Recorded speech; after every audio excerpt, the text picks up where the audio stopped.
بسم اللہ الحمد للہ الصلاۃ والسلام علی اشرف الانبیاء والمرسلین نبینا محمد صلی اللہ علیہ وآلہ وصحبہ اجمعین اما بعد رب اشرح لی صدری ویسر لی امری واحلل عقدۃ من لسانی یفقہوا قولی آمین یا رب العالمین۔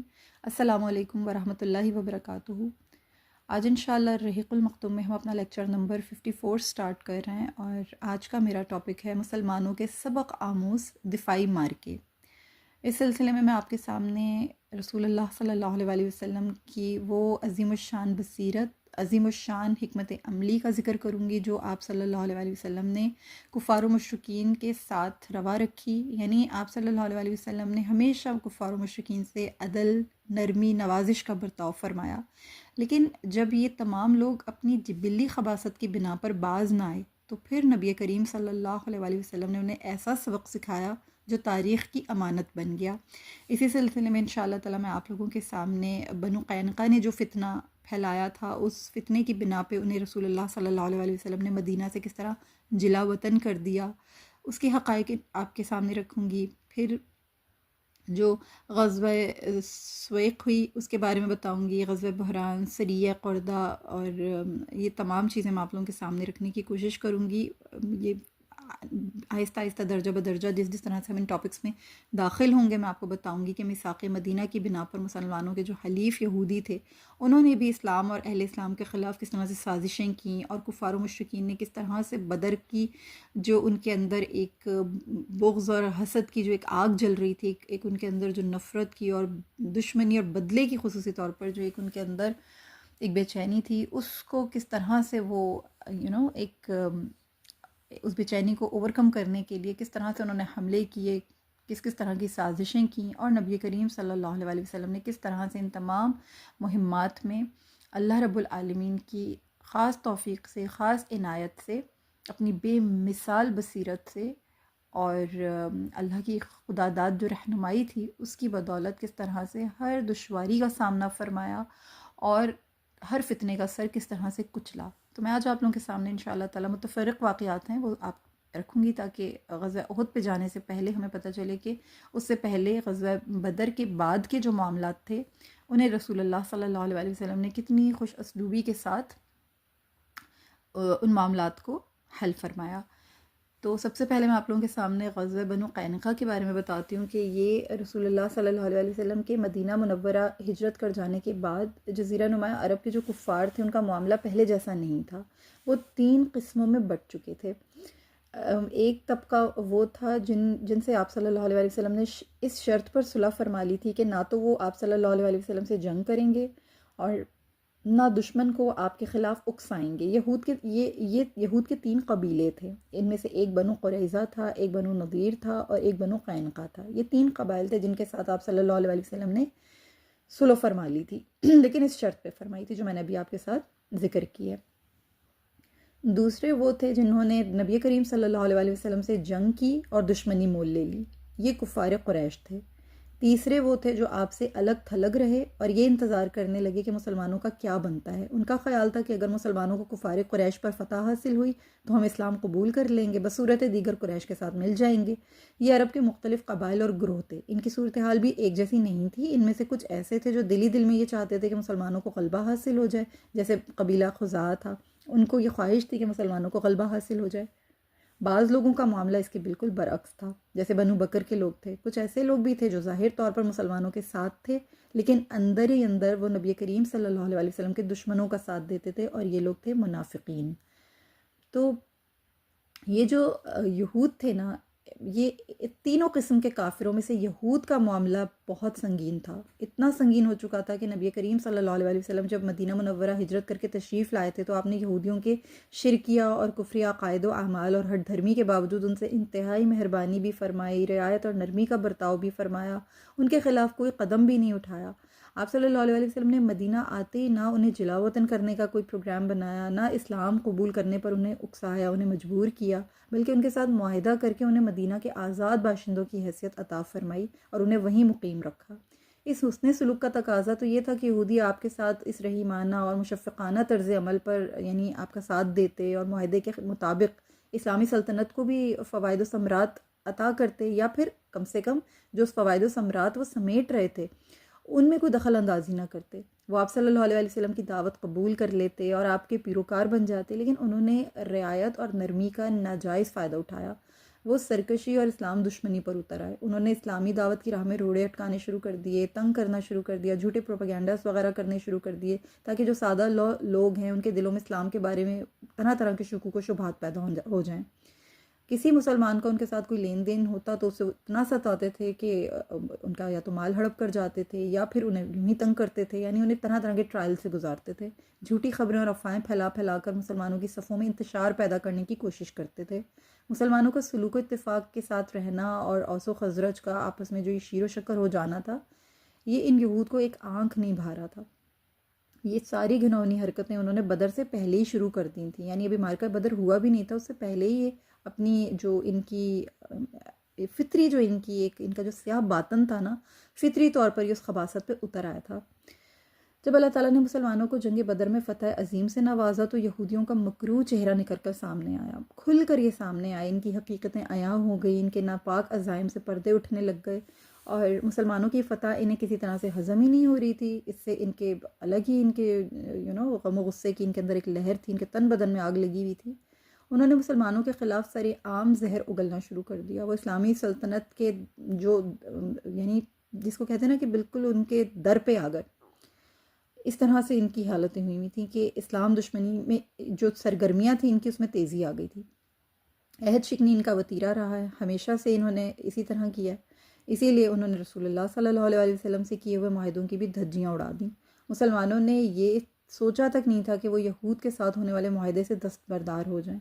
حالانکہ جو یہود کر رہے تھے مسلمان بھی کرنا چاہتے تو دستبردار ہو سکتے تھے، لیکن مسلمان کیونکہ عہد کا پکا ہوتا ہے، مسلمان کیونکہ اپنے وعدے پر قائم رہتا ہے، لہٰذا ان کے تو وہم و گمان میں بھی نہیں تھا کہ ہم اس سے دستبردار ہو جائیں. خود رسول اللہ صلی اللہ علیہ وسلم کی یہ کوشش اور خواہش تھی کہ ان کے ساتھ جو معاہدہ طے پایا ہے وہ برقرار رہے اور اس پر پوری طرح عمل درآمد کیا جائے. یہی وجہ ہے کہ مسلمانوں کی طرف سے کوئی ایسا قدم نہیں اٹھایا گیا جس سے اس معاہدے کی کسی بھی شک کی خلاف ورزی ہوتی یا اس قسم کا کوئی معاملہ جو ہے بگاڑ کی طرف جاتا. انہیں تو یہودیوں سے توقع تھی کہ وہ ہمارے ساتھ تعاون کریں گے، کم از کم ہمارے خلاف کسی کا ساتھ نہیں دیں گے، نہ کوئی سازش کریں گے. لیکن یہودی کب باز آنے والے ہیں؟ وہ تو باز آنے والی قوم ہی نہیں ہے. انہوں نے پھر اپنی سیاہ تاریخ دہرانی شروع کر دی. رسول اللہ صلی اللہ علیہ وسلم آرزو مند تھے کہ مدینہ طیبہ میں پوری طرح امن ہو، لیکن یہودی اس امن کو سبوتاژ کرنے کے مکمل در پہ تھے، پوری کوششیں کر رہے تھے. اس سے بڑی بات اور کیا ہو سکتی تھی کہ اب وہ نہ صرف کفار قریش کی حمایت کر رہے تھے بلکہ مسلمانوں کے خلاف مخبری کرتے ہوئے انہیں مسلمانوں کے حالات سے لمحہ بلمحہ آگاہی بھی دے رہے تھے، ان کے خلاف جنگ پر اکسا رہے تھے اور انہیں اپنی مدد کا یقین دلا رہے تھے. یوں وہ اسلام دشمنی میں عام انسانیت کی بھی ساری حدیں پار کر چکے تھے. فیسیلیٹیٹر بن گئے تھے قریش کے، جو کفار مکہ تھے ان کو فیسیلیٹیٹ کر رہے تھے ایک طرح سے یوں دیکھا جائے تو. تو ہمیں رک کے یہاں پہ غور کرنا چاہیے کہ جب ہم اسلام دشمنوں کو فیسیلیٹیٹ کرتے ہیں، خصوصی طور پہ پولیٹیشنز جب ایسے ممالک کا ساتھ دیتے ہیں جو دوسرے مسلم ملک کے اوپر حملہ کر رہے ہوں یا ان کے خلاف سازشیں کر رہے ہوں، تو پھر ہمیں اپنا جائزہ لینا چاہیے کہ کیا ہم مسلمان کہلانے کے قابل ہیں؟ کیا یہ مسلمان ملک اس لائق ہے کہ اس کو مسلمان کہا جائے؟ اگر اپنے ہی مسلمان بھائی کے اوپر حملہ کرنے کے لیے کسی کو آپ اپنی سرحدیں پرووائڈ کر رہے ہیں، یا آپ اپنے جنگی جو ساز و سامان اللہ نے آپ کو عطا کر رکھا ہے، یا آپ کو جو اللہ تعالیٰ نے صلاحیتیں عطا کر رکھی ہیں وہ اپنے بھائیوں کے خلاف اگر آپ استعمال کریں، تو پھر آپ میں اور یہود میں کیا فرق ہے؟ ایک کافر کی آپ مدد اپنے مسلمان بھائی کے خلاف اگر کریں تو یہ لمحہ فکریہ ہے اور یہ ڈوب مرنے کا مقام ہے ان تمام مسلمانوں کے لیے، اور خصوصی طور پہ مسلمان حکمرانوں کے لیے جو کفار کے اور مشرکین کے، خصوصی طور پہ یہود کے فیسیلیٹیٹرز بن رہے ہیں اور بنتے آئے ہیں. اللہ تعالیٰ ہمیں سمجھنے کی توفیق عطا فرمائے اور اللہ ہماری سچی توبہ قبول فرمائے، کیونکہ یہ معمولی اور چھوٹی بات نہیں ہے. اس عہد شکنی کے معاملے میں نبی کریم صلی اللہ علیہ وسلم نے ان کے ساتھ کیا سلوک فرمایا، یہ سن کے یقیناً ہمارے رونگٹے کھڑے ہو جائیں گے. ویسے تو مدینہ منورہ میں بسنے والے یہود کے تینوں قبیلوں نے باری باری عہد شکنی کی تھی، لیکن ان سب میں سب سے پہلے جو عہد شکنی کا اظہار کیا تھا نا، وہ بنو قینقاع نے کیا تھا. انہوں نے علل اعلان مسلمانوں کے مقابلے میں آنے کی جرت کر لی، لیکن وہ اس اقدام کے نتائج سے بالکل بے خبر تھے. انہیں یہ اندازہ نہیں تھا کہ ہمارے ساتھ کیا ہونے والا ہے. بنو قینقاع یہود کا سب سے بہادر اور جنگجو قبیلہ تھا. یہ لوگ سنار تھے، یعنی گولڈ سمتھس تھے۔ سیدنا عبداللہ بن سلام رضی اللہ تعالیٰ عنہ اسی قبیلے سے تھے۔ یہ لوگ رئیس المنافقین عبداللہ بن ابئی کے حلیف تھے۔ انہیں اپنی بہادری اور دولت مندی پر بڑا ناز تھا۔ یہی وجہ ہے کہ یہ بے حد مغرور لوگ تھے، متکبر تھے، سرکش تھے۔ انہیں مسلمانوں سے اللہ کا مطلب اللہ واسطے کا ویر جسے کہتے ہیں، انہیں وہ تھا، اللہ واسطے کا ویر تھا، یعنی بیر جسے کہتے ہیں بیسیکلی۔ ہر آن مسلمانوں کے خلاف موقعوں کی تلاش میں رہتے تھے۔ جو ہی کوئی موقع ہاتھ آ جاتا تھا اسے خالی نہیں جانے دیتے تھے، فتنہ انگیزی کرتے رہتے تھے ہر وقت۔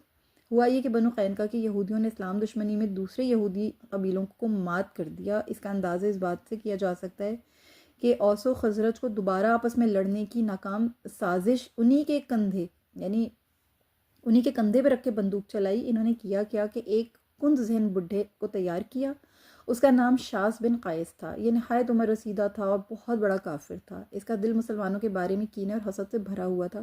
ایک مرتبہ اوس اور خزرج سے تعلق رکھنے والے کچھ اصحاب ایک مجلس میں اکٹھے بیٹھے گفتگو کر رہے تھے۔ شاس بن قیس یہودی جو یہ بوڑھا شخص تھا، یہ ادھر سے وہاں سے گزر ہوا۔ اس نے جب انہیں زمانہ جاہلیت کی دشمنی بھلا کر اسلام کی بدولت آپس میں ایک دوسرے سے محبت کرتے ہوئے صلح صفائی کے ساتھ مل جل کر بیٹھتے دیکھا تو وہ جل بھن کر رہ گیا۔ اس نے بے ساختہ کہا کہ بنو قیلہ یعنی اوس و خزرج کے سردار اس شہر میں متحد ہو چکے ہیں۔ اللہ کی قسم جب ان کے معزز لوگ متحد ہو گئے تو ہمارے لیے یہاں ان کے ساتھ رہنے کا کوئی ٹھکانہ نہیں۔ اسے یہ شرارت سوچی کہ کسی طرح ان دونوں قبیلوں کو پھر ایک دوسرے کے خلاف گتھم گتھا کیا جائے۔ اس کے ساتھ ایک یہودی نوجوان تھا، اس نے یہ حکم دیا کہ تم ان کے پاس جاؤ اور ان کے ساتھ بیٹھ جاؤ۔ پھر ان کے سامنے جنگ بواس اور اس سے جو پہلے کے واقعات کا ذکر چھیڑا اور اس کے متعلق انہوں نے آپس میں جو اشعار کہے اس میں سے کچھ اشعار سناؤ۔ اب جنگ بواس ظاہری سی بات ہے ان لوگوں کی ایک دکھتی رکھ تھی، بہت ظلم ہوا تھا ایک دوسرے کے ساتھ، انہوں نے بہت خون خرابہ کیا تھا۔ تو جنگ بواس تو زمانہ جاہلیت میں ہوئی تھی، اس میں اوس کو خزرج پر کامیابی حاصل ہوئی تھی۔ اس وقت اوس کا جو سالار حزیر بن سماک اشبلی تھا، وہ اشہلی تھا اور یہ سیدنا اسید رضی اللہ تعالیٰ عنہ کا والد تھا۔ خزرج کا سالار اعلیٰ جو تھا وہ عمر بن نعمان بیازی تھا۔ یہ دونوں اس جنگ میں مارے گئے تھے۔ شاس بن قیس یہودی اوس خزرج کو ان قدیم عداوات پر مستقل بھڑکا رہا تھا، یاد دلا کر انہیں اکسا رہا تھا، ایک دوسرے کے خلاف دوبارہ سفارہ کرنا چاہتا تھا۔ اس کا یہ حربہ نہایت خطرناک تھا۔ یہودی نوجوان نے شاس بن قیس کے حکم پر اوس خزرج کی مجلس میں جا کر جب یہ ساری خرافات بکنا شروع کیں اور یہ وار جب کیا تو یہ کارگر ثابت ہوا۔ نتیجہ یہ نکلا کہ اوس و خزرج کے سوئے ہوئے پرانے جذبات پھر بھڑک اٹھے اور وہ مشتعل ہو گئے۔ ان کے درمیان تو میں شروع ہو گئی، وہ آپس میں جھگڑنے اور ایک دوسرے پر فخر جتانے لگے۔ اس قدر بات بڑھ گئی کہ دونوں قبیلوں میں سے ایک آدمی آمنے سامنے گھٹنوں کے بل بیٹھ گئے اور آپس میں تکرار کرنے لگے۔ وہ جو آپس میں ابھی بھائی چارہ تھا، آپس میں جو بھی محبت تھی، شیر و شکر ایک دوسرے سے گفتگو کر رہے تھے، اچانک وہاں کا ماحول ہی بدل گیا۔ اوس کی طرف سے بنو حارثہ بن حارث کے اوس بن قیزی رضی اللہ تعالیٰ عنہ تھے اور خزرج کی طرف سے بنو سلمہ کے جبار سخر رضی اللہ تعالیٰ عنہ تھے۔ بحث کے دوران ان میں سے ایک نے ایک دوسرے سے کہہ دیا کہ اگر تم چاہو تو اس جنگ کو اب دوبارہ چھیڑ کر تازہ کر دیتے ہیں۔ چنانچہ دونوں فریق غصے میں آ گئے اور بولے کہ ہم تیار ہیں، تمہارے وعدے کی جگہ ہررا ہے۔ یعنی انہوں نے مقام بھی طے کر لیا اور شور شرابہ برپا کر دیا کہ ہتھیار ہتھیار، اور اس کے بعد ماحول انتہائی گرم ہو گیا اور دونوں طرف سے شور و زور جو تھا وہ جنگ کی تیاری پہ جنگ کی تیاری ہونے لگی، زور و شور سے جنگ کی تیاری شروع ہونے لگی۔ دونوں قبیلوں کے لوگ وقت مقررہ پر ہررا کی طرف نکل پڑے۔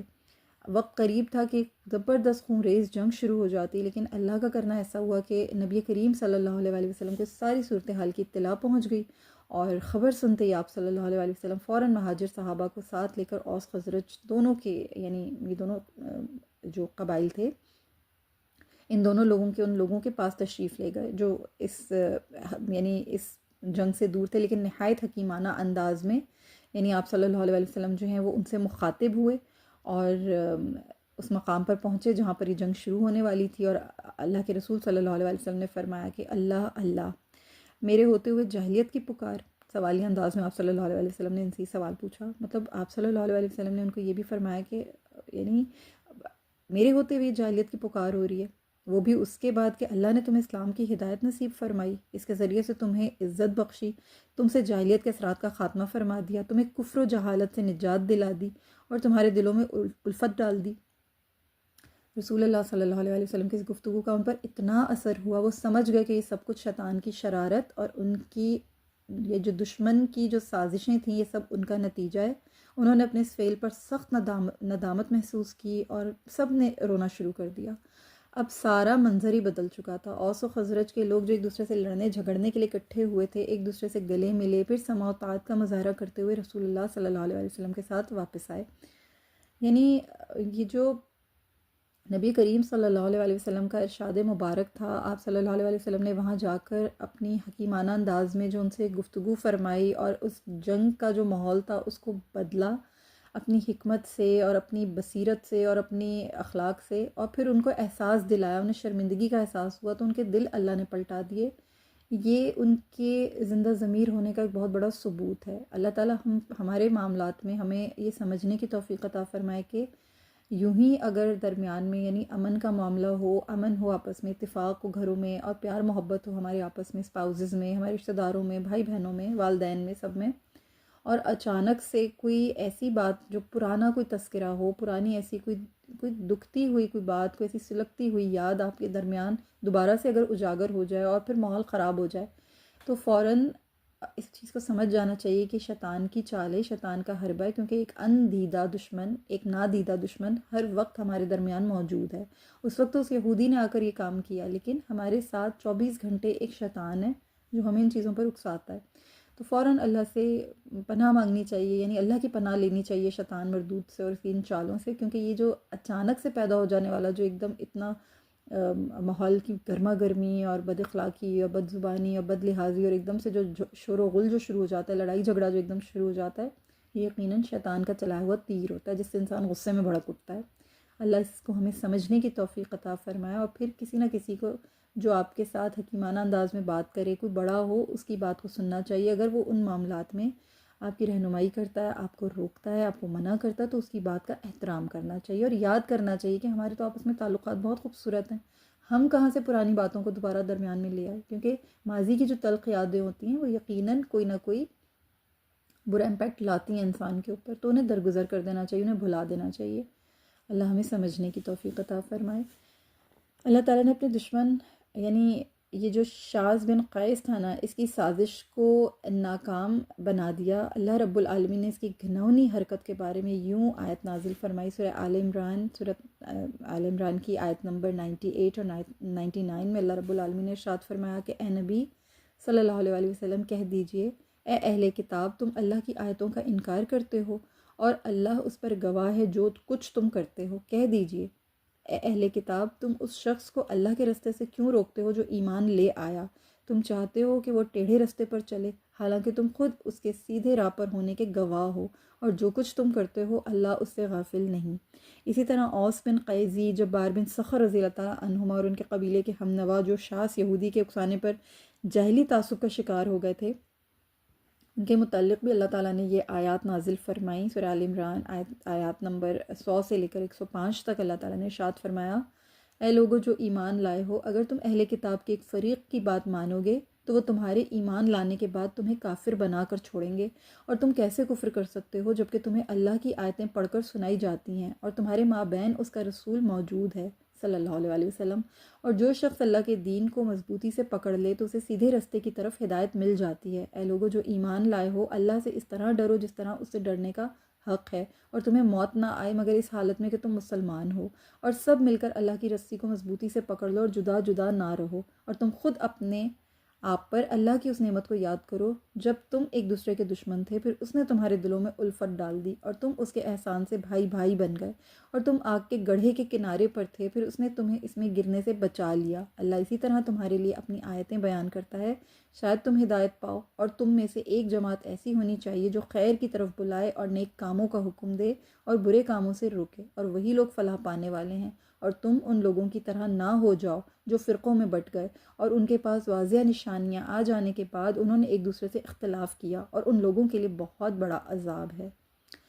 اللہ اکبر۔ اللہ رب العالمین نے تمام تر واقعات و حالات کو اس طرح ان آیات میں لڑی میں جیسے موتی پرو دیتے ہیں، اللہ رب العالمین نے اس طرح خوبصورت اور جامع لفظوں میں ان آیات میں اس واقعہ جو یہ جو شر انگیزی تھی اس کو اللہ پاک نے بیان فرما دیا. یعنی یہ جو واقعہ ہے بنو قینقاع کی شرنگیزی کی ایک واضح مثال ہے اور ان کے خبث سے باطن کا ثبوت ہے.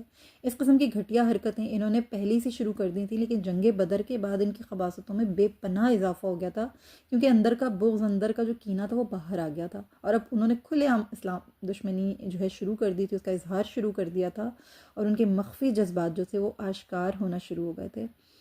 اب تک مسلمانوں نے بنو قینقاع کے خلاف کوئی اقدام نہیں کیا تھا. وہ ان کی گھٹیا حرکتوں اور شرارتوں پر مسلسل صبر کرتے آئے تھے. وہ چاہتے تھے کہ خود ہی باز آ جائیں اور سدھر جائیں، لیکن ان کی ہرزہ سرائیاں اور اذیت رسائیاں جو تھیں وہ روز بروز قابل برداشت نہیں باقی مطلب ناقابل برداشت ہوتی جا رہی تھیں، قابل برداشت نہیں رہ گئی تھیں.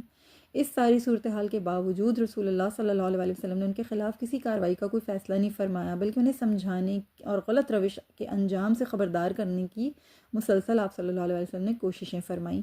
آپ صلی اللہ علیہ وسلم بنفس نفیس بنو قینقاع کے بازار میں تشریف لے گئے، ان سب کو وہاں جمع کیا اور ان کو وہاں پر جمع کر کے آپ صلی اللہ علیہ وسلم نے ان الفاظ میں نصیحت فرمائی اور انہیں تنبیہ فرمائی کہ اے یہودیوں کی جماعت، اسلام قبول کر لو اس سے پہلے کہ تم ان حالات سے دوچار ہو جاؤ جن سے قریش کو دوچار ہونا پڑا. ابن ہشام کی روایت میں یہ الفاظ بیان ہوئے ہیں کہ اے جماعت یہود، اللہ کی طرف سے آنے والے اس عذاب سے ڈرو جو قریش پر نازل ہوا اور اسلام لے آؤ. تم جان چکے ہو کہ میں اللہ کی طرف سے بھیجا ہوا نبی ہوں. تم یہ بات اپنی کتابوں میں پاتے ہو اور اللہ نے تم سے اس بات کا عہد بھی لے رکھا ہے. یہ سنن ابی داؤد کی حدیث ہے. یہودی اپنی بدبختی میں اتنے آگے بڑھ گئے تھے کہ نبی کریم صلی اللہ علیہ وسلم کے ہمدردانہ اور مشفقانہ وعظ و نصیحت کا ان پر کوئی اثر نہ ہوا. ایز یوزول انہوں نے کبھی بھی اثر نہیں لیا. کسی بھی نبی کا ان پر کوئی وعظ و نصیحت اثر نہیں کر سکا. آپ صلی اللہ علیہ وسلم تو بگڑتے حالات سنوارنے اور مدینہ کا امن و امان بحال رکھنے کے متمنی تھے، لیکن یہودیوں کو یہ کسی صورت گوارا نہیں تھا. وہ حالات بگاڑنے اور مدینہ کا امن تباہ کرنے پر تلے ہوئے تھے.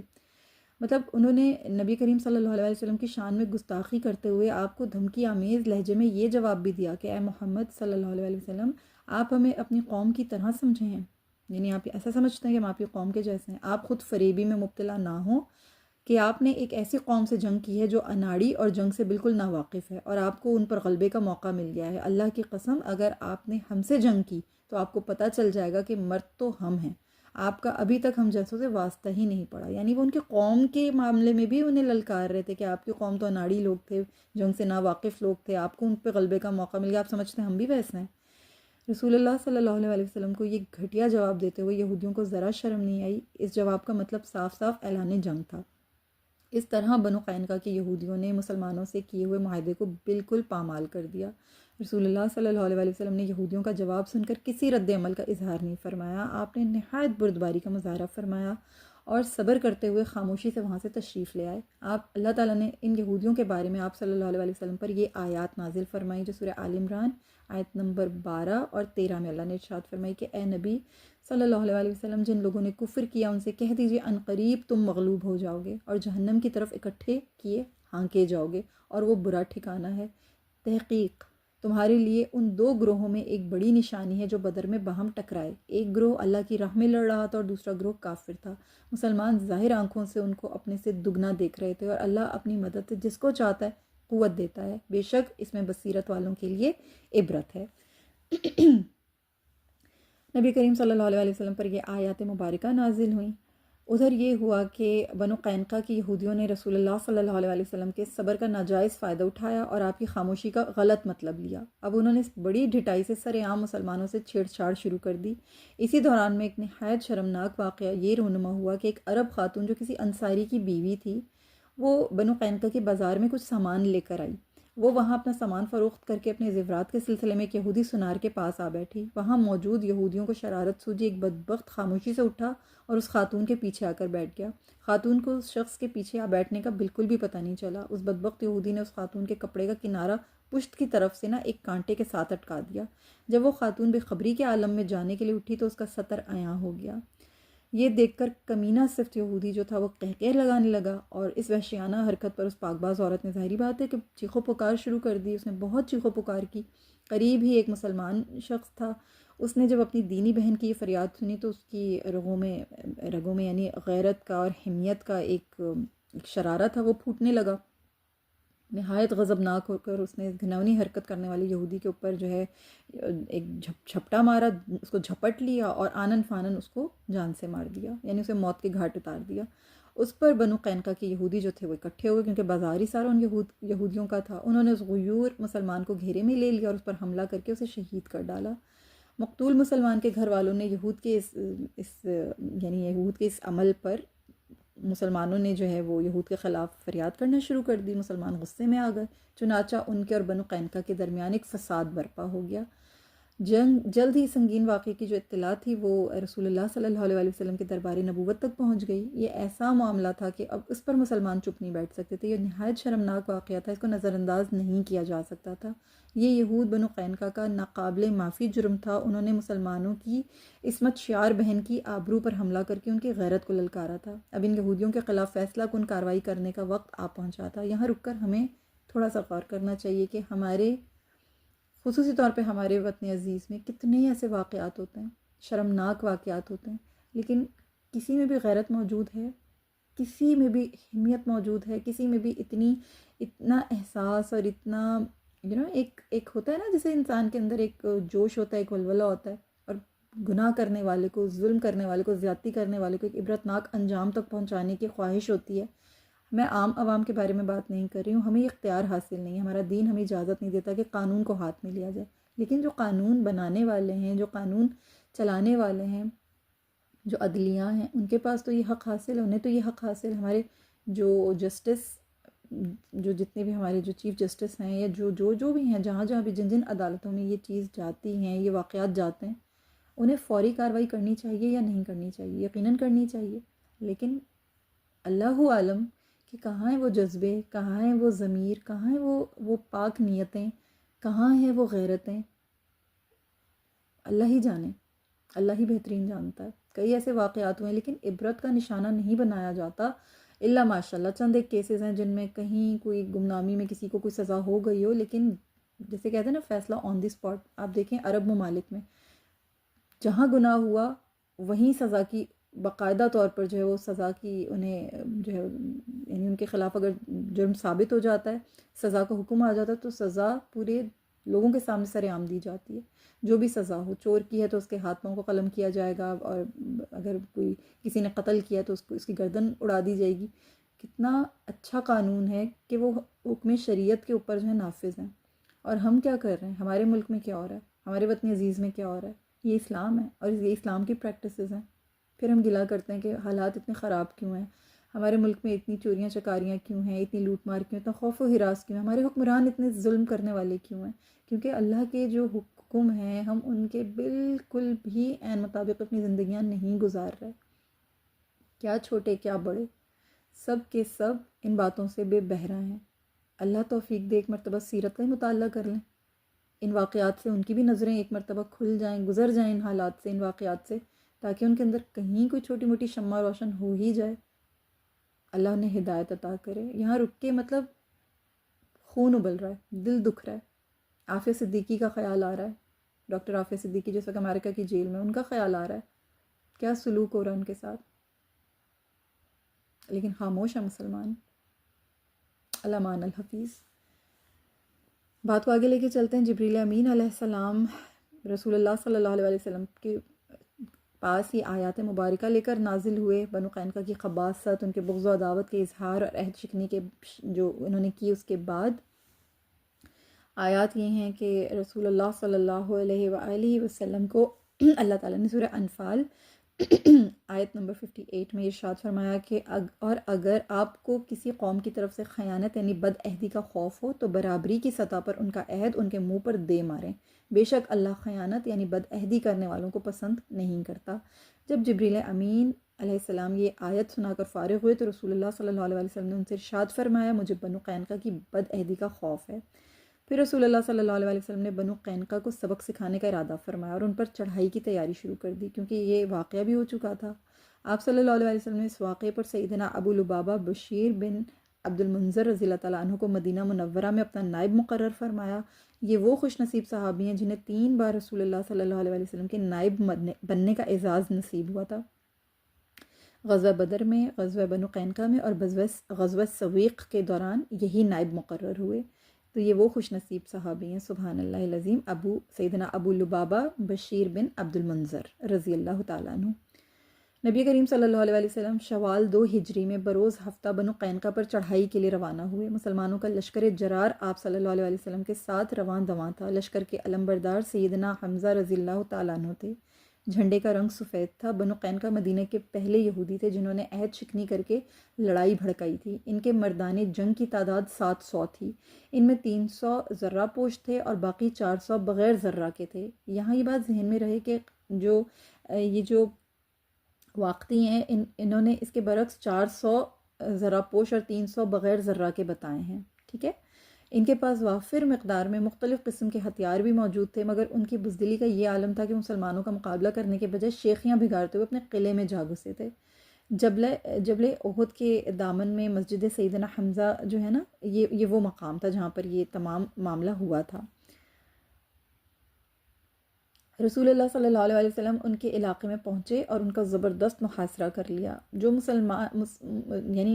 مسلمان رسول اللہ صلی اللہ علیہ وسلم کے ساتھ اس غزوہ میں شامل تھے وہ بھی، اور نبی کریم صلی اللہ علیہ وسلم بھی اس محاصرے میں تقریباً 15 دن تک، یعنی ذوالقعدہ کا چاند نمودار ہونے تک وہیں موجود رہے، اور یہ محاصرہ جو تھا یہ اس قلعے کا جاری رہا۔ اس دوران میں ان میں سے کسی کو مقابلہ کرنے کی یا مقابلے میں آنے کی ہمت نہ ہوئی۔ بالآخر اللہ تعالیٰ نے ان کے دلوں میں مسلمانوں کا رعب و دبدبہ ڈال دیا۔ ان کا سارا غرور خاک میں مل گیا۔ انہوں نے رسول اللہ صلی اللہ علیہ وسلم سے رحم کی بھیک مانگی اور آپ صلی اللہ علیہ وسلم کو پیغام بھیج کر یہ اجازت طلب کی کہ کیا ہم قلعے سے اتر کر یہاں سے چلے جائیں۔ آپ صلی اللہ علیہ وسلم نے ان کی درخواست منظور کی اور جواب میں فرمایا، ہرگز نہیں، تمہارے اترنے کی ایک ہی صورت ہے، وہ یہ کہ تمہیں میرا فیصلہ ماننا پڑے گا۔ انہوں نے نبی کریم صلی اللہ علیہ وسلم کی یہ شرط منظور کر لی اور قلعے سے اتر کر ہتھیار ڈال دیے، اور آپ صلی اللہ علیہ وسلم نے ان کے بارے میں یہ حکم، یعنی یہ پہلا حکم جاری فرمایا کہ انہیں باندھا جائے، انہیں باندھ دیا جائے۔ اس بات پر عمل درآمد کیا گیا۔ اس کام پر آپ نے منذر بن قدامہ سلمی رضی اللہ تعالیٰ عنہ کو مامور فرمایا، چنانچہ انہوں نے دیگر صحابہ کو ساتھ لے کر ان کی مشقیں کسنی شروع کر دیں، ان کو باندھ دیا گیا۔ اس دوران میں جو رئیس المنافقین عبداللہ بن ابی تھا نا، ادھر سے وہ اس کا گزر ہوا۔ جب اس نے یہ دیکھا، یہ بنو قینقاع کا حلیف تھا، اس کو جب یہ تمام تر یعنی معاملہ سمجھ میں آیا، اس نے جب دیکھا تو اس کی جو ہمدردیاں تھیں وہ ظاہری بات ہے بنو قینقاع کے ساتھ تھی، مسلمانوں کے تو یہ خلاف تھا ہمیشہ سے، اندر سے تو منافق انسان تھا۔ ان کی حالت دیکھ کر اس سے رہا نہ گیا اور یہ انہیں رہائی دلانے کے لیے بےتاب ہو گیا۔ یہی وہ موقع تھا جب اس نے اپنا بھرپور منافقانہ کردار ادا کیا۔ اس نے ان کی مشقیں کسنے والے صاحب سے کہا کہ انہیں کھول دو۔ منذر رضی اللہ تعالیٰ عنہ نے اس کی یہ بات سن کر کہا کہ کیا تم ایسی قوم کی مشقیں کھولو گے جسے رسول اللہ صلی اللہ علیہ وسلم نے باندھا ہے؟ اللہ کی قسم، جو شخص بھی انہیں رسیوں سے آزاد کرے گا میں اس کی گردن اڑا دوں گا۔ اس ناکامی کے بعد عبداللہ بن ابی سیدھا رسول اللہ صلی اللہ علیہ وسلم کی خدمت میں پیش ہوا۔ جب وہاں پہنچا، اس نے بارگاہ رسالت کے یعنی آداب کا جو لحاظ ہوتا ہے وہ لحاظ کیے بغیر آپ صلی اللہ علیہ وسلم سے یہ کہا کہ اے محمد صلی اللہ علیہ وسلم، میرے حلیفوں کے بارے میں احسان کیجیے۔ آپ صلی اللہ علیہ وسلم نے اسے تھوڑی دیر تک کوئی جواب نہ دیا، تو اس نے اصرار کرتے ہوئے دوبارہ کہا کہ اے محمد صلی اللہ علیہ وسلم، میرے حلیفوں کے بارے میں احسان کیجیے۔ اب کی بار آپ صلی اللہ علیہ وسلم نے اس کی طرف سے اپنا رخ انور پھیر لیا۔ اس بدبخت نے گستاخی کرتے ہوئے پیچھے کی جانب سے آپ کی ذات الفضول نامی جو ذرہ آپ نے پہن رکھی تھی اس کے گریبان میں ہاتھ ڈال دیا۔ یہ اس قدر جسارت کر گیا، آپ صلی اللہ علیہ وسلم نے اس کو یہ فرمایا کہ ارسلنی، مجھے چھوڑ دے۔ ساتھ ہی آپ کو اس کی اس نازیبہ حرکت پر شدید غصہ بھی آیا، حتیٰ کہ صحابہ کرام رضی اللہ تعالیٰ عنہم نے آپ صلی اللہ علیہ وسلم کے چہرے مبارک پر غصے کے آثار بھی دیکھے۔ آپ صلی اللہ علیہ وسلم نے اسے دوبارہ فرمایا کہ مجھے چھوڑ۔ اس پر ظالم عبداللہ بن ابی، یہ اس کا اتنا گھٹیا آدمی تھا اور یہ اتنا نیچ انسان تھا، دوبارہ کہنے لگا کہ اللہ کی قسم میں آپ کو اس وقت تک نہیں چھوڑوں گا جب تک آپ میرے حلیفوں کے بارے میں احسان نہ کریں۔ 400 بغیر ذرہ کے اور 300 ذرہ پوش نوجوان جنہوں نے جنگ حدائق اور جنگ بواس میں سرخ اور سیاہ سے مجھے بچایا تھا، آپ انہیں ایک ہی صبح میں کاٹ ڈالنا چاہتے ہیں؟ اے محمد صلی اللہ علیہ وسلم، اللہ کی قسم میں زمانے کی گردشوں کا خطرہ محسوس کرتا ہوں۔ ابن ابی کے اس اصرار پر رسول اللہ صلی اللہ علیہ وسلم نے فرمایا، ہم لکا، جا، وہ سب تیرے ساتھ ہیں۔ یعنی اس نے یوں الفاظ آتے ہیں کہ انہیں چھوڑ دو، اللہ ان پر لعنت کرے اور ان کے ساتھ اس ابن ابی پر بھی لعنت کرے. یعنی واقعی کی روایت میں یہ الفاظ آتے ہیں کہ نبی کریم صلی اللہ علیہ وسلم نے یوں ارشاد فرمایا تھا. اس طرح آپ نے ابن ابی کی جو رعایت تھی اس کی رعایت کرتے ہوئے ان سب کی جان بخش دی. آپ نے جان بخشی فرمائی، اور البتہ یہ حکم ضرور جاری فرمایا کہ انہیں مدینہ سے جلا وطن کر دیا جائے، اور اپنے ساتھ ہتھیار اور مال نہیں لے جا سکیں گے یہ سب لوگ. ابن ابی کو جب اس بات کا پتہ چلا تو وہ اپنے خلیفوں کے ساتھ آیا. اس وقت بنو قینقاع مدینے سے نکلنے لگے تھے. ابن ابی چاہتا تھا کہ رسول اللہ صلی اللہ علیہ وسلم سے یہ مطالبہ کرے کہ آپ صلی اللہ علیہ وسلم انہی کے گھروں میں ہی انہیں رہنے دیں. اس وقت رسول اللہ صلی اللہ علیہ وسلم کے دروازے پر اویم بن سعیدہ رضی اللہ تعالیٰ عنہ موجود تھے. ابن ابی جب یہ اندر داخل ہونے لگا، جیسے میں نے آپ لوگوں کو بتایا کہ اس نے کچھ بدتمیزیاں کیں اور اس نے اس قسم کی حرکتیں کیں، اس نے خاطر میں نہیں لایا یہ وہاں کے جو آداب تھے، اس نے وہ نہیں خاطر میں لائے، اور اس نے نبی کریم صلی اللہ علیہ وسلم کو آخر اس نے راضی کیا. ابن ابی کی حالت دیکھ کر اس کے جو یہودی حلیف تھے نا، وہ چلا اٹھے کہ ابو حباب، ہم ایسے شہر میں نہیں رہیں گے جہاں تیرے چہرے کا یہ حشر ہو اور ہم کچھ نہیں کر سکتے. ان کی یہ بات سن کر ابن ابی جو تھا وہ انہیں جھڑکنے لگا، کیونکہ ابن ابی کو منع کیا تھا، یعنی اندر جانے کی، نبی کریم صلی اللہ علیہ وسلم کے پاس جانے کی اجازت نہیں دی گئی. جو پہلا واقعہ میں نے آپ لوگوں کو بتایا نا، وہ اس موقع کا تھا جب رسول اللہ صلی اللہ علیہ وسلم نے بنو قینقاع کو راضی کیا تھا. اب دوبارہ جب انہیں قید کر لیا گیا اور ان کو جو ہے وہ مدینہ سے نکلنے کا مطالبہ ہو گیا اور ان کے نکلنے ہی والے تھے، تو اس وقت ابی جو تھا، یہ ابن ابی یعنی عبداللہ بن ابی، یہ اس وقت نبی کریم صلی اللہ علیہ وسلم کے پاس دوبارہ حاضر ہوا تھا.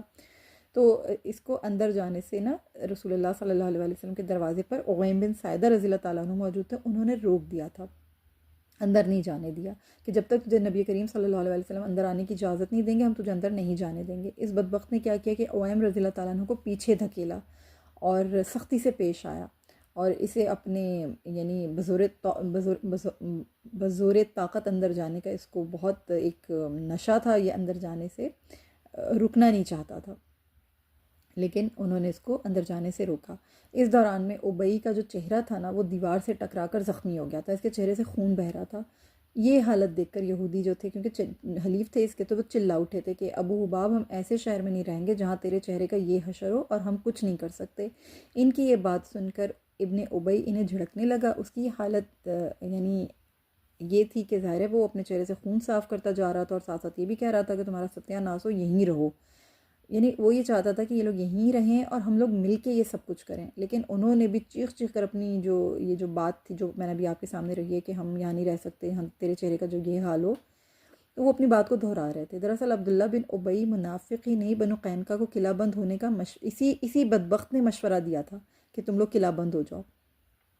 اب یعنی اس نے انہیں یہ یقین دہانی کرائی تھی کہ وہ بھی ان کے ساتھ قلعے میں چلا جائے گا. لیکن عین موقع پر جب اس نے دیکھا کہ یہ تو بے یار و مددگار جو ہے، یہ چھوڑ کر یہ لوگ اس قلعے سے جا رہے ہیں اور یہ تو قلعہ بند ہوئے ہی نہیں، قلعے میں محصور ہی نہیں ہے، تو پھر اب اس کو سمجھ نہیں ہے کہ کیا کیا جائے. تو اب انہوں نے ایک تیر بھی نہیں چلایا اور ایک بھی لڑائی انہوں نے نہیں چھیڑی ہے، اور یہاں سے جانے کو تیار ہو گئے.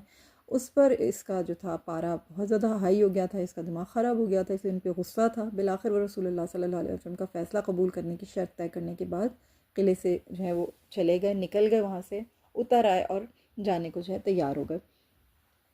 رسول اللہ صلی اللہ علیہ وسلم نے یہ جو بنو قینقاع تھا قبیلہ، ان کی جلا وطنی کا حکم صادر فرمایا. تو انہوں نے کہا کہ محمد صلی اللہ علیہ وسلم، لوگوں کے ساتھ ہمارا قرض کا معاملہ ہے. آپ صلی اللہ علیہ وسلم نے فرمایا جلدی کرو اور نرمی کرو، یعنی کہ تعجلوا وضعوا، کہ جلدی کرو اور نرمی کرو، یعنی اپنے قرضے کی رقم سے سود وغیرہ چھوڑ کر جلدی معاملہ نمٹا لو. اس طرح رسول اللہ صلی اللہ علیہ وسلم نے انہیں جلا وطنی کے لیے 3 دن کی مہلت عطا فرمائی. رسول اللہ صلی اللہ علیہ وسلم نے بنو قینقاع کی جلا وطنی کے کام کے سلسلے میں سیدنا عبادہ بن صامت رضی اللہ تعالیٰ عنہ کو مامور فرمایا. یہ بنو قینقاع کے حلیف تھے، لیکن انہوں نے بنو قینقاع کی عہد شکنی کے بعد ان سے بیزاری کا اعلان کر دیا تھا. ان کے دل میں ان یہودیوں کے لیے کوئی نرم گوشہ باقی نہیں تھا. بنو قینقاع نے ان سے کہا کہ ابو ولید، اوس اور خزرج میں تم نے ہمارے ساتھ یہ سلوک کیا ہے، حالانکہ تم ہمارے حلیف تھے. عبادہ رضی اللہ تعالیٰ عنہ نے انہیں 2 ٹوک لفظوں میں جواب دیا کہ جب تم نے مسلمانوں سے جنگ کی ابتدا کی تو میں اسی وقت اللہ کے رسول صلی اللہ علیہ وسلم کی خدمت میں حاضر ہوا اور عرض کی کہ اللہ کے رسول صلی اللہ علیہ وسلم، میں آپ کے حضور ان سے اور ان کے معاہدوں سے دستبردار ہوتا ہوں. تو یوں حضرت عبادہ بن صامت رضی اللہ تعالیٰ عنہ بنو قینقاع سے یعنی ان کی جو حلیف ہونے کا جو معاہدہ تھا اس سے دستبردار ہو چکے تھے، آلریڈی ہو چکے تھے۔ جب عبادہ بن صامت رضی اللہ تعالیٰ عنہ بنو قینقاع کو مدینہ سے نکالنے اور جلا وطن کرنے لگے تو ظاہر ہے انہوں نے کچھ مہلت مانگی تھی، جیسے میں نے آپ لوگوں کو پہلے بھی بتایا۔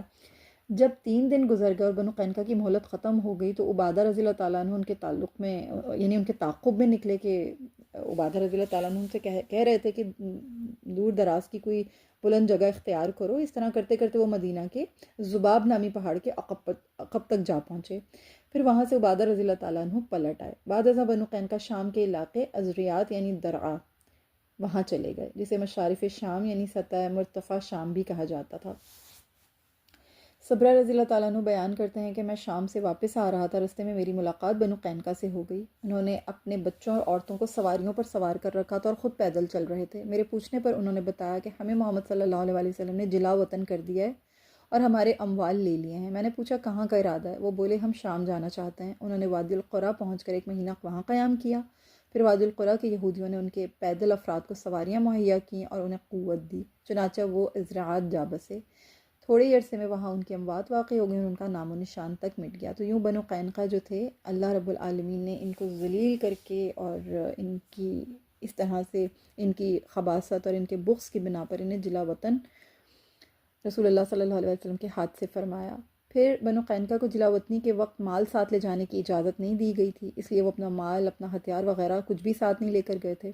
نبی کریم صلی اللہ علیہ وسلم نے محمد بن مسلمہ رضی اللہ تعالیٰ عنہ کو یہ ذمہ داری سونپی تھی کہ وہ ان کا مال جمع کریں۔ ان کے قلعوں سے بھاری مقدار میں اسلحہ اور زیور بنانے کے آلات ان کے ہاتھ آئے۔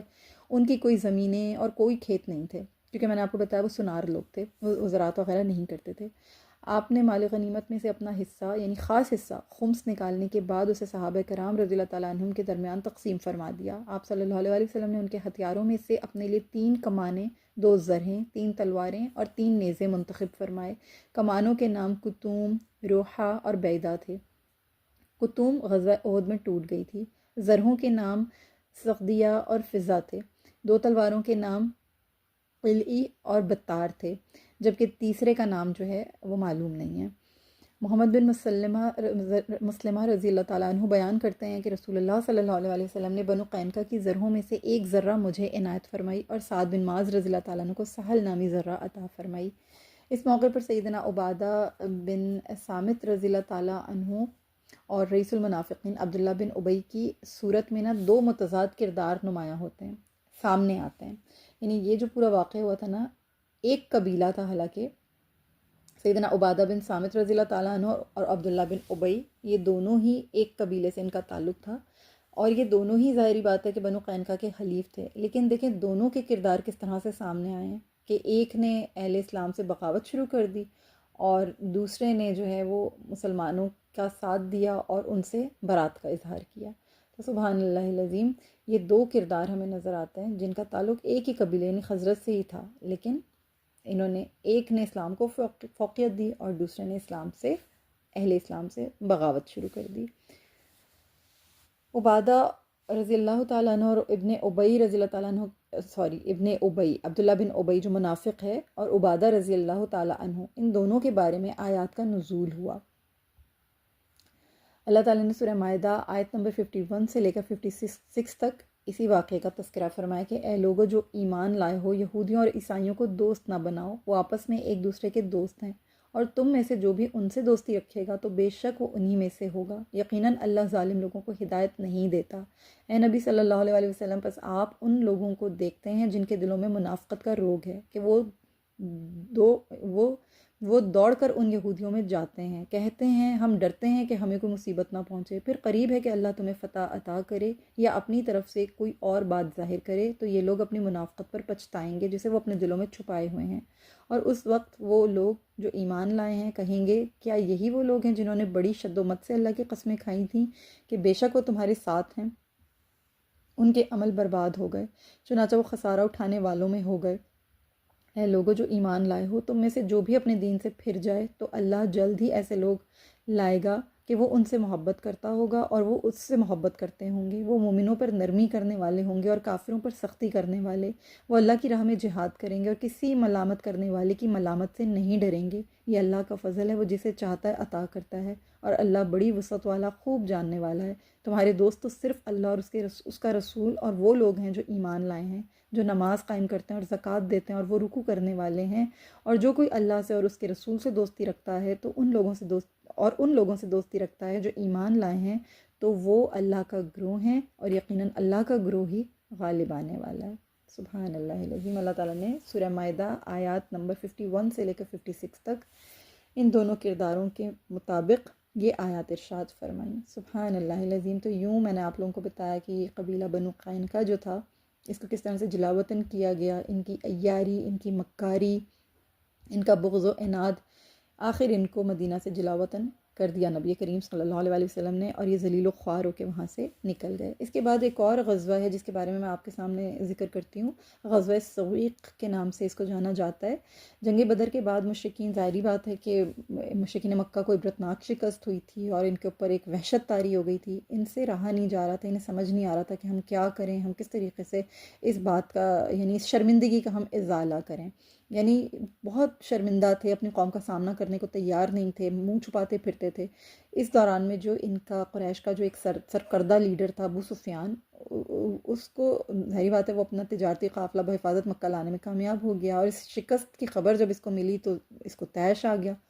اس نے اس وقت جب جنگ بدر میں ان کو ناکامی کی شکست، یعنی ناکامی اور شکست کی خبر ملی، تو ابو سفیان نے کیا کیا، یہ ایک نظر مانی، اس وقت تک غسل جنابت نہیں کروں گا، نہ کسی عورت کے پاس جاؤں گا، نہ ہی تیل استعمال کروں گا، جب تک کہ محمد صلی اللہ علیہ وسلم اور آپ صلی اللہ علیہ وسلم کے صحابہ سے بدر میں قتل کیے جانے والی اپنی قوم کے پیاروں کا بدلہ نہ لے لوں۔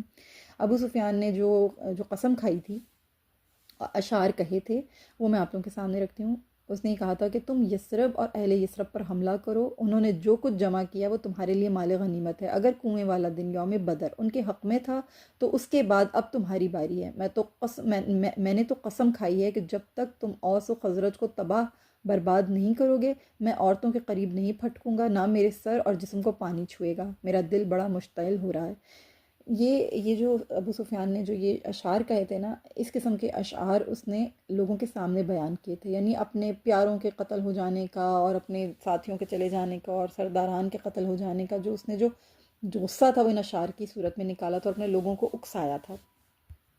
ابو سفیان نے جوش غضب میں غسل جنابت نہ کرنے کی نظر تو مان لی تھی، لیکن در حقیقت وہ خوب جان چکا تھا کہ اب مسلمانوں سے ٹکر لینا اتنا آسان نہیں رہا جتنا ہم نے سمجھ رکھا ہے، کیونکہ کفار قریش اب مجبور ہو گئے۔ اب انہوں نے مسلمانوں کے خلاف کوئی بھی قدم اٹھانے سے پہلے اس کے نتائج پر بار بار سوچنا شروع کر دیا تھا، اور وقت جو تھا وہ تیزی سے گزرا جا رہا تھا، اور وہ یہ بھی دیکھ چکے تھے کہ نبی کریم صلی اللہ علیہ وسلم نے کتنے کریمانہ اخلاق سے ان کے ساتھ یعنی پیش آئے تھے۔ آپ صلی اللہ علیہ وسلم کا جو مشفقانہ سلوک تھا وہ دیکھ چکے تھے، پھر یہ بھی پتہ ہے، جان چکے تھے وہ کہ فدیہ لے کر رفتہ رفتہ چھوڑ دیا تھا نبی کریم صلی اللہ علیہ وسلم نے، اور جو ان کے جو بڑے بڑے اور بہت ہی سرکش قسم کے جو سردار تھے انہیں قتل بھی کر دیا گیا تھا۔ یہ ساری چیزیں انہیں ایک طرح سے ہانٹ کر رہی تھیں، انہیں ڈرا بھی رہی تھیں، کوئی بھی قدم اٹھانے سے پہلے وہ 100 بار اس کے نتائج کے بارے میں سوچ رہے تھے۔ ابو سفیان کو یہ فکر شدت کے ساتھ کھا رہی تھی کہ اگر میں نے یہ نظر اپنی جو ہے وہ پوری نہ کی تو وقت آگے جا رہا ہے تیزی سے، اب کوئی ایسی کارروائی مجھے کرنی ہی ہوگی جس سے کم نقصان ہو اور اثر بہت زیادہ گہرا ہو۔ اس اقدام کے سلسلے میں جو قریش کی جو گرتی ہوئی ساکھ ہے اس کو بھی بحال کرنا بہت ضروری تھا، تاکہ جو ان کے زخم رس رہے ہیں ان کو بھی مندمل کیا جا سکے اور مسلمانوں کو زیادہ سے زیادہ نقصان پہنچایا جا سکے۔ یہ باتیں سوچتے سوچتے 2 مہینے سے زیادہ کا عرصہ گزر جانے کے بعد آخر کار ابو سفیان اپنی قسم پوری کرنے کے لیے نکل کھڑا ہوا۔ اس نے 200 سواریوں کو، یعنی اپنے 200 سواروں کو اپنے ساتھ لیا، اور ایک دوسری روایت میں کہ 40 گھوڑ سوار ساتھ لیے تھے۔ ابو سفیان کو مکہ سے نکلتے ہوئے یہ اندیشہ بھی تھا کہ مبادا مسلمانوں کو ہمارے اس جارحانہ منصوبے کا علم ہو جائے اور ہمیں لینے کے دینے پڑ جائیں۔ چنانچہ اس نے حکمت عملی، کیونکہ ذہن تو تیز تھا ہی، زیرک تو وہ تھا ہی ہمیشہ سے، اور سمجھداری کے ساتھ وہ پلاننگز وغیرہ بھی کر لیا کرتا تھا، سردار تھا۔ چنانچہ اس نے جنگی حکمت عملی کے پیش نظر مکہ سے مدینہ جانے والا عام راستہ اختیار نہیں کیا، بلکہ نجد کی طرف سے راستہ اختیار کیا، جو خاصا طویل تھا۔ سفر کرتے کرتے جب وہ وادی قنا تک، یعنی اس کے سرے تک پہنچا تو اس نے وہاں پر رک کر مسلمانوں کے حالات معلوم کرنا چاہے، وہ وہیں پر ہی رک گیا. یعنی ابھی مدینہ سے تقریباً 12 میل کا یا یہ کہہ لیں کہ 19 کلومیٹر کا فاصلہ جو تھا موجود تھا درمیان میں، وہیں رک کے اس نے حالات کو معلوم کرنا چاہا. جب رات کی تاریکی چھا گئی تو ابو سفیان نے لشکر کو وہیں چھوڑا اور سیدھا مدینہ کے جنوب مشرق میں یہودی قبیلے بنو نضیر کے محلے میں جا پہنچا. اس نے ان کے تعاون کا پورا، اسے یقین تھا کہ یہ لوگ میرے ساتھ مکمل تعاون کریں گے. اس نے پورے یقین کے ساتھ وہاں جا کر جو ہے بنو نذیر کے محلے میں جا کر اپنا تعارف کروایا، بتایا ان کو کہ میں مسلمانوں کے دشمن یعنی کفار قریش کا میں تمہیں ہمدرد سمجھتا ہوں اور میں جانتا ہوں کہ تم لوگ در پردہ مسلمانوں کے دشمن ہو. ابو سفیان سب سے پہلے بنو نذیر کے ایک سرکردہ یہودی حوئی بن اخطب کے گھر گیا اور اس کا دروازہ کھٹکھٹایا. حوئی بن اخطب کو ابو سفیان کی آمد کا علم ہوا تو وہ سہم گیا. اس نے دروازہ کھولنے سے صاف انکار کر دیا کیونکہ وہ بنو قینقاع کا حال بھی دیکھ چکا تھا اور کفار مکہ کا حال بھی دیکھ چکا تھا. تو حوئی کو خطرہ تھا کہ اگر مسلمانوں کا علم ہو گیا کہ ابو سفیان رات گئے میرے گھر آیا تھا تو وہ میری تو پھر خیر نہیں ہوگی. چنانچہ حوئی بن اخطب سے مایوس ہو کر ابو سفیان سلام بن مشکم یہودی کے دروازے پر پہنچا. یہ اس وقت بنو نضیر کا سردار اور خزانچی تھا. ابو سفیان نے اس سے اندر آنے کی اجازت طلب کی تو اس بد باطن نے فوراً اجازت دے دی اسے. اس نے ابو سفیان کو خوش آمدید ہی نہیں کہا بلکہ اس کی بہت پرتکلف ضیافت بھی کی اور اسے خوب یعنی شراب بھی پلائی اور سب کچھ، مطلب جو بھی اس کی ضیافتیں تھیں سب اس نے اپنے حساب کتاب کے ساتھ، جو کافرانہ روش تھی، جو جاہلانہ خرافات تھیں، وہ سب اس نے اس کے آگے پیش کی. اس کے علاوہ اس نے ابو سفیان کو رسول اللہ صلی اللہ علیہ وسلم اور صحابہ کی دفاعی تیاریوں سے بھی آگاہ کیا. ابو سفیان یہاں سے فارغ ہو کر رات کے پچھلے پہری اپنے ساتھیوں کو اپنے ساتھ لے کر واپس پہنچ گیا. ان تمام اقدامات کے باوجود ابو سفیان کو مدینہ پر حملہ کرنے کی ہمت تو نہ ہوئی، البتہ اس نے ایک بزدلانہ کارروائی یہ کی کہ اس نے کفار قریش کا ایک دستہ روانہ کیا جو مدینہ کے نوح میں عریض نامی مقام پر آیا. یہ ایک نخلستان تھا جو حرہ واقم کی جانب واقع تھا. ابو سفیان کے بھیجے ہوئے ٹولے نے یہاں کھجور کے درختوں کے کئی جھنڈ جلا ڈالے، کچھ لوگوں کو اور ان کے گھروں کو، مطلب کچھ لوگوں کے گھروں کو بھی آگ لگا دی، اور بے زبان جانوروں کا جو بیچاروں کا چارہ تھا اس چارے کو بھی نہیں چھوڑا، وہ چارہ بھی جلا کر خاک کر دیا. جاتے جاتے وہ ایک انصاری اور اس کے حلیف کو جو اپنے کھیتوں میں موجود تھے دونوں کو قتل بھی کر گئے. انصاری کا نام معبود بن عمر تھا اور یہ اپنے انصاری ساتھی کا مزدور آدمی تھا، یعنی دونوں مل کے اپنے کھیتوں میں کام کر رہے تھے. یہ بزدلانہ کارروائی کرنے کے بعد ابو سفیان نے یہ سوچا کہ میں نے اب اپنی قسم پوری کر دی ہے. چنانچہ وہ اپنے ساتھیوں کو لے کر فوراً مکہ کی طرف روانہ ہو گیا. اسے خطرہ تھا کہ اگر مسلمانوں کو اس بات کی خبر ہو جائے گی تو ظاہر ہے وہ ہمارا پیچھا شروع کر دیں گے. چنانچہ ابو سفیان اور اس کے ساتھی نہایت تیز رفتاری سے مدینہ کی حدود سے باہر نکل گئے. نبی کریم صلی اللہ علیہ وسلم کو ابو سفیان اور اس کے ساتھیوں کی اس گھنونی واردات کا پتہ چلا تو آپ صلی اللہ علیہ وسلم نے فیصلہ فرمایا کہ کفار قریش کا بلا تاخیر پیچھا کرنا اور انہیں اس وحشیانہ فعل کا مزہ چکھانا چاہیے. آپ صلی اللہ علیہ وسلم نے صحابہ کرام کو جلد از جلد نکلنے کا حکم دیا. نبی کریم صلی اللہ علیہ وسلم نے سیدنا ابو لبابہ بشیر رفاعہ بن عبد المنذر رضی اللہ تعالیٰ عنہ کو اپنا نائب مقرر فرمایا اور مہاجرین اور انصار میں سے 200 صحابہ کو ساتھ لے کر مکی لشکر کے تعاقب میں نکل پڑے. یہ بھی کہا گیا کہ ان کے ساتھ 80 صحابہ تھے. ان دونوں اقوال میں اسی طرح تطبیق کی گئی ہے کہ لشکر کے کچھ افراد 200 تھے جن میں سے 80 سوار تھے. آپ مدینہ سے 5 ذی الحجہ 2 ہجری کو اتوار کے دن روانہ ہوئے تھے. روایات میں اس طرح سے بیان کیا جاتا ہے. ابو سفیان اس کے ساتھ ہی مسلمانوں کی زبردست یعنی ہیبت ان کے اوپر طاری تھی اور وہ بہت خوف زدہ تھے. سر پہ پاؤں رکھ کر سر پر بھاگے جا رہے تھے اور مطلب نکل رہے تھے وہ وہاں سے اس رستے سے. اور نبی کریم صلی اللہ علیہ وسلم ظاہر سی بات ہے ان کا تعاقب فرمانے کا مکمل ارادہ کر چکے تھے اور نکل چکے تھے. انہوں نے جو ابو سفیان کا جو قافلہ تھا انہوں نے مسلمانوں کی طرف سے تعاقب کا خطرہ اچھی طرح بھانپ لیا تھا اور اس خطرے کو دیکھتے ہوئے انہوں نے جو ان کا زادے راہ تھا نا وہ راستے میں پھینکنا شروع کر دیا تھا تاکہ اپنے اونٹوں کا بوجھ ہلکا کر کے اور اپنے گھوڑوں کا بوجھ ہلکا کر کے ہمیں بھاگنے کی رفتار تیز کرنی ہے. وہ بھاگنے کی رفتار تیز کرنے کے سلسلے میں وہ سارا جو سامان تھا انہوں نے پھینکنا شروع کر دیا. اس میں زیادہ تر ستو کے بھرے ہوئے تھیلے تھے. ان کا جو عام زادے رہا تھا وہ یہی ہوتا تھا. مسلمانوں نے ستوؤں کے تھیلے اٹھا لیے. اس لیے اس غزوہ کا جو نام ہے نا وہ غزوہ سویق پڑ گیا. سویق عربی میں ستو کو کہتے ہیں. نبی کریم صلی اللہ علیہ وسلم مکی حملہ آوروں کا تعاقب کرتے کرتے قرقرۃ القدر تک پہنچ گئے. لیکن جب وہاں پہنچے تو یہ جو مکہ کا جو قافلہ تھا یہ نکلنے میں کامیاب ہو گئے، جان بچانے میں یہ کامیاب ہو گئے. اب نبی کریم صلی اللہ علیہ وسلم نے مزید آگے جانا مناسب نہیں سمجھا. اس لیے آپ صلی اللہ علیہ وسلم واپس مدینہ منورہ تشریف لے آئے، اور اس دوران میں آپ کل 5 دن مدینہ منورہ سے باہر رہے۔ صحابہ کرام رضی اللہ تعالیٰ عنہم کو یہ اشکال ہوا کہ جب مدینہ پہنچے تو ہم تو دشمن سے لڑے بغیر ہی واپس آ گئے، اللہ جانے ابھی ہمارا سفر جہاد میں شمار ہوگا یا نہیں ہوگا۔ انہوں نے رسول اللہ صلی اللہ علیہ وسلم کی خدمت میں عرض کی کہ یا رسول اللہ صلی اللہ علیہ وسلم، کیا آپ یہ امید رکھتے ہیں کہ ہمارا یہ سفر غزوہ شمار ہوگا؟ رسول اللہ صلی اللہ علیہ وسلم نے فرمایا نعم، یعنی ہاں۔ مطلب یہ تھا کہ بھلے سے ہی دشمن ہاتھ نہیں بھی آئے ہیں، ان سے لڑائی کی نوبت نہیں بھی آئی ہے، تو کیا ہو گیا، اللہ تعالیٰ کے یہاں اجر و ثواب کے لامحدود ذخیرے موجود ہیں، ان میں کوئی کمی نہیں ہے۔ وہ تمہیں جہاد کا اجر ضرور عطا فرمائے گا، نہ صرف اجر عطا فرمائے گا، اجر جزیل عطا فرمائے گا۔ سبحان اللہ العظیم۔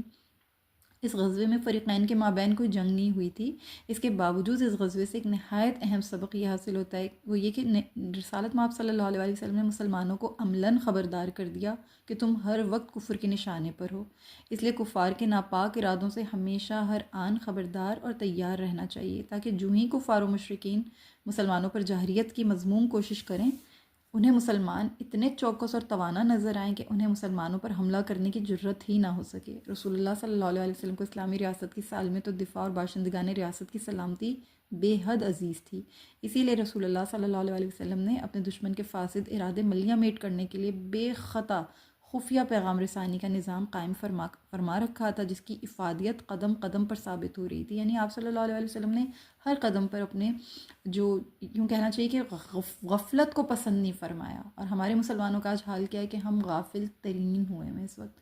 ہمیں تو دوسری چیزوں سے فرصت نہیں ہے، ہمیں تو اپنے نیٹ فلکس سے ہی فرصت نہیں ہے، ہمیں تو اپنے گیم زون سے ہی فرصت نہیں ہے، ہمیں تو اور جو دنیا کی خرافات ہیں ہمیں تو انہی میں الجھنے سے فرصت نہیں ہے۔ ہم کیا حاضر دماغ رہیں گے، ہم کیا اپنے دشمن کی سازشوں کو سمجھیں گے، ہم کیا اپنے دشمنوں کے خلاف صفا راہ ہوں گے، ہم کہاں سے ان کے آنے والے ان کے جو اٹیکس ہیں ان کے لیے تیار ہوں گے۔ ہمیں تو اور بہت ساری خرافات ہیں کرنے کے لیے، ہمیں تو اور بہت ساری فضول چیزیں ہیں نپٹانے کے لیے، بہت سے کام ہیں ہماری زندگیوں کے جو ہمیں نپٹانے ہیں۔ ہم کہاں زندہ دل ضمیر، ہم کہاں زندہ ضمیر قوم۔ ہمارا بہت برا حال ہے، مسلمانوں کا بہت برا حال ہے۔ اللہ تعالیٰ ہمیں سچی توبہ کی توفیق عطا فرمائے، اللہ تعالیٰ ہماری روح اور جسم کی جنگ شروع کروائے تاکہ ہمارے ضمیر زندہ ہوں، ہماری روحیں جو سو گئی ہیں، ہمارے ضمیر جو مردہ ہو گئے ہیں، اللہ ہمیں وہ سمجھنے کی توفیق عطا فرمائے کہ ہمیں انہیں کس طرح زندہ کرنا ہے۔ ہمیں یقیناً نبی کریم صلی اللہ علیہ وسلم کی تعلیمات اور اسوہ کے ساتھ جڑ کر ہی ان تمام چیزوں کا ادراک ہوگا کہ ہم کن حالات میں اور ہمیں کیا حکمت عملی اپنانی چاہیے۔ اللہ تعالیٰ ہمیں نیک قیادت نصیب فرمائے، ہمیں اچھے حکمران نصیب فرمائے، لیکن حکمران اچھے آنے سے پہلے ہمیں خود بھی فرداً اچھا ہونا پڑے گا، پھر اللہ سے اچھے حکمران کی طلب کرنی پڑے گی۔ حاکم یوں ہی اچھا نہیں نصیب ہوگا جب تک کہ رعایا اچھی نہ ہو، رعایا خود بھی اچھی نہیں ہے، معذرت کے ساتھ، اللہ ماشاء اللہ سب ایک جیسے نہیں ہیں، 5 انگلیاں برابر نہیں ہیں، لیکن میجورٹی کا حال بہت خستہ ہے۔ اللہ ہمیں سمجھنے کی توفیق عطا فرمائے، آمین ثم آمین۔ اب اس کے آگے انشاءاللہ تعالیٰ میں آپ کے ساتھ غزوہ ذی امر اور اسی طرح سے اور غزوہ بحران ہے، یہ واقعات میں آپ لوگوں کے سامنے رکھوں گی کہ سریہ قردہ کیا تھا اور کس طریقے سے نبی کریم صلی اللہ علیہ وسلم نے احد سے پہلے ان معاملات کو دیکھا۔ پھر ایک بہت ہی بڑا کردار گستاخ رسول کعب بن اشرف، اس کا قتل، اس کی حرکتیں، اس کی سازشیں، اس کے متعلق انشاءاللہ تعالیٰ میں اگلے لیکچر میں آپ کے ساتھ بات کروں گی۔ یہی ٹاپک کنٹینیو کریں گے کہ نبی کریم صلی اللہ علیہ وسلم نے کس طریقے سے یہ دفاعی مارکے فرمائے تھے۔ اسی ضمن میں انشاءاللہ تعالیٰ اگلے لیکچر میں اپنے ٹاپک کو ختم کروں گی، پھر ہم غزوہ احد کا پس منظر پڑھیں گے، غزوہ احد میں داخل ہوں گے۔ اللہ سے دعا ہے کہ آج جتنا سیکھا ہے سمجھا ہے، اللہ تعالیٰ ہمیں سمجھنے کی توفیق عطا فرمائے اور ہمیں باعمل مسلمان بننے کی توفیق عطا کرے، آمین یا رب العالمین۔ السلام علیکم ورحمۃ اللہ وبرکاتہ۔